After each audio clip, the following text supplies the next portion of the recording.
Welcome to mighty media. ప్రభునామంలో వందనాలండి. ఈరోజు దేవుని వాక్యము ఫిలిప్పీలకు రాసిన పత్రిక 4వ అధ్యాయం 6వ వచనం, దేనిని గురించి చింతపడకుని మీ విన్నపములు దేవునికి తెలియచేయడం. అవునండి, మరి దేనిని గురించి కూడా మరి చింతపడద్దు అని దేవుని వాక్కు సెలవిస్తుందండి. అవునండి, మనం ఈ రోజుల్లో మరి రకరకాల ఆలోచనలు, రకరకాల చింతలు మీరు వీటన్నిటి ద్వారా మరి వెళ్ళుచుండగా మరి ప్రభువారు సెలవిస్తున్నారండి.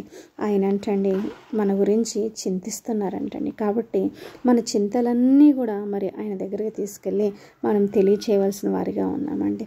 అవునండి, మరి దేవుడు తగిన సమయమందు ఆయన మనకి సహాయం చేసి ఆయన విడిపించగలిగిన దేవుడు అండి.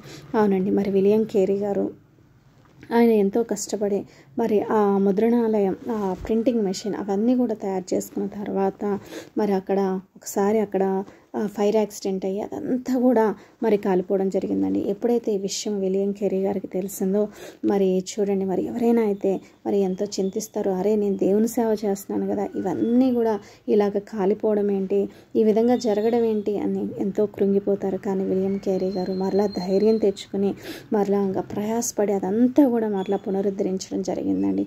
అవునండి, మరి కొన్ని విషయాల్లో మరి మనము అనుకున్నవి జరగకపోవచ్చు.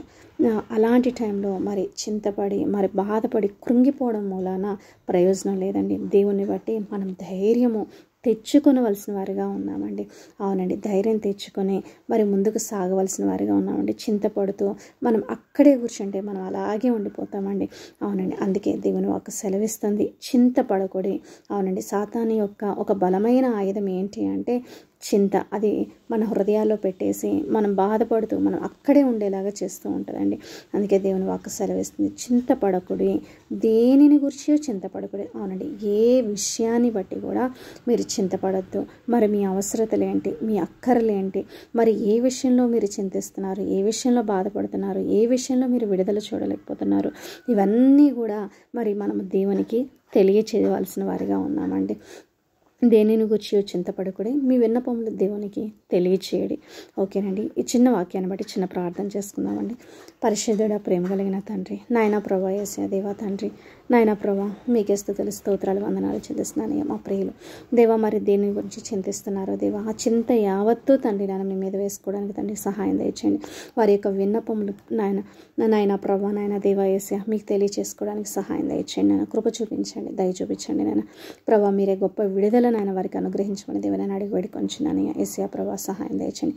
నాయన ఈ వాక్యం ఎవరైతే వింటున్నారో దేవా, వారి చేయి పనుల్లో, వారి చేయి బిజినెస్లో అన్నిట్లో తోడుగుని నడిపించమని అడుచు చిన్న ప్రార్థన యేసయ్య అతి పరిశుద్ధమైన నామంలో అడుగుచున్నాను తండ్రి. ఆమేన్.